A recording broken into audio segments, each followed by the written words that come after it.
तुमचं नाव सांग. ओमकार नारायण पाटील. नेमकं काय झालं तुम्हाला सांगा. आमचा मुलगा हाताला प्रो कबड्डी खेळते वेळी मार लागलेला. तिथं आम्ही एम एन पाटील म्हणून इथं दवाखान्यात घेऊन आलेलो. दवाखान्याच्या समोर ते एक एजंट आले आणि त्यांनी सांगितलं की हे दवाखाना करायची काही गरज नाही, तुमचा जर का हात चांगला व्हायचा असेल तर 15 दिवसात किंवा 1 महिन्यात आम्ही चांगलं करून देतो. आणि अमृत कलश आयुर्वेदिक आमचा दवाखाना आहे, तिथं तुम्ही जावा, तिथं औषधं घ्या आणि औषधं घेतलं तर 1 महिन्यात किंवा 2 महिन्यात तुमचं पूर्णपणे हात बरा होतोय. परत तुम्ही 1-2 महिन्यात जशी तुम्ही पहिला तुमचा मुलगा कबड्डी खेळतोय तसा परत खेळायला लागेल असं म्हणून त्यांनी पहिला आम्हाला औषधाच्या किमती सांगितल्या नाहीत. पण तिथं जाऊन आम्हाला एक तेल आणायला सांगितले, खोबरेल तेल. आणि त्या खोबरेल तेलात पहिला 2000चं औषध, नंतर 4000चं, 10,000चं असं करून शेवटचं औषध 75,000चं असं करून त्यांनी 1,23,000ची औषधं त्या तेलामध्ये मिक्स केले. आमच्याकडे एवढी अमाऊंट नाही म्हटल्यानंतर त्यांनी त्याला डिस्काउंट एक 10-15 हजार देऊन 1,11,000 रुपये असे त्याने आमच्याकडनं पैसे घेतले.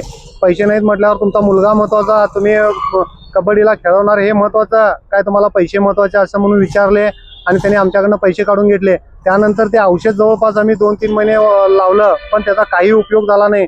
त्यानंतर आम्ही दवाखान्याची पण ट्रीटमेंट सोडलो. त्यामुळे आजपर्यंत आमचा मुलगा आता पण कबड्डी खेळला नाही. आमचं फार मोठं नुकसान या आयुर्वेदिकवाल्यांनी केलेलं आहे. तरी मीडियावाल्यांनी किंवा जिल्हाधिकाऱ्यांनी याची गंभीर दखल घेऊन अनेक अशा लोकांना त्यांनी फसवलेलं दिसून येत आहे.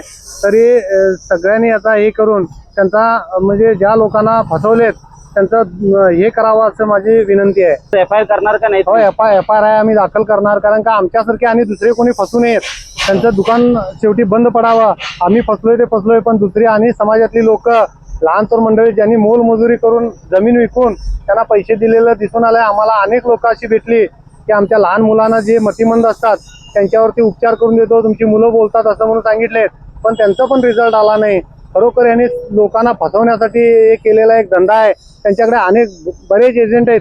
आम्ही त्या एजंटांना परत फोन केल्यानंतर तुमचं उद्या बरं होईल ते परत आणि आम्हाला धमकी द्यायलेत. त्यामुळं एक फ्रॉड म्हणजे एक धंदा चालवले त्याने आणि महाराष्ट्र, कर्नाटक असं बेंगलोर पासून सगळ्या लोकांना फसवलेलं त्यांच्या ह्याच्यावरून दिसून येत आहे. तरी यांचा बिमोड करून जे त्यांचं हे करून ज्या लोकांची नुकसान भरपाई झाली, ज्यांच्याकडनं पैसे घेतले त्यांचे पैसे मिळावे ही माझी विनंती आहे बघा.